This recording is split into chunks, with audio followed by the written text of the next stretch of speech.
তো দেখো, প্রথমে কড়াই গরম করে নিয়েছি, তার মধ্যে তেল দিয়েছি। তেলের পর পেঁয়াজ আর লঙ্কা কুচি আর একটু সর্ষে দিয়েছি ফোড়ন। ফোড়ন দেওয়ার পর ওটাকে ভালো করে নাড়তে হবে। আর সব থেকে ভালো কী বলো তো, ভাদ্র মাস এলেই না এই কচুর ডাঁটি, কচুর সেই লতিগুলো খেতে প্রচুর সবারই মন করে। জানি না কার কার মন করে, কিন্তু আমার মন করে। তাই জন্যে কচুর লতির আজকে রেসিপি বানিয়ে ফেললাম। এই দেখো কচুর লতিগুলো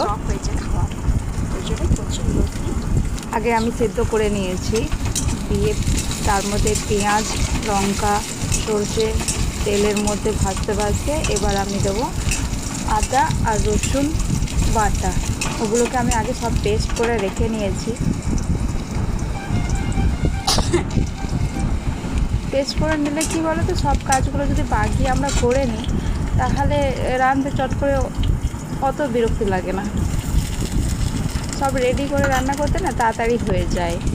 মানে ধরো আগে করব, ওই মশলা বাটছি, এখন দিয়ে দেবো, এইসব আমার পোষায় না। আমার মানে আগে রেডি করে নিই, ঝটপট করে ফেলি। 5 মিনিট 15 মিনিট আগে রেডি করে নেবো, তারপরে চাপাবো। এইরকমই আমি এবার এটাকে নেড়ে ছেড়ে তারপর একটু জিরে গুঁড়ো, লঙ্কা গুঁড়ো, হলুদ গুঁড়ো আর একটু ধনে গুঁড়ো দিয়ে ভালো করে নাড়তে থাকবো। কিছুক্ষণ নাড়ার পর যেগুলো সেদ্ধ করেছিলাম কচুর লতিগুলো, ওই কচুর সেই সরু সরু কচুর গাছের কাছে হয়, দেখবে গাছের কাছে, কচু গাছে তলায় ওগুলো হয়, ওগুলোকে খুঁজে খুঁজে নিয়ে আসতে হয়।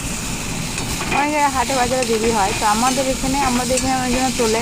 ওই জন্য আমিও নিজেই গিয়ে 2টো ডগ এনেছি, খাবার মন হয়েছে, যেটা বলে শখ গেলে কিনা হয়। তো আমার শখ গেছে রান্না করার জন্য, তাই জন্য আমি এই রেসিপিটা বানিয়ে ফেললাম গরম ভাতের সঙ্গে। গরম গরম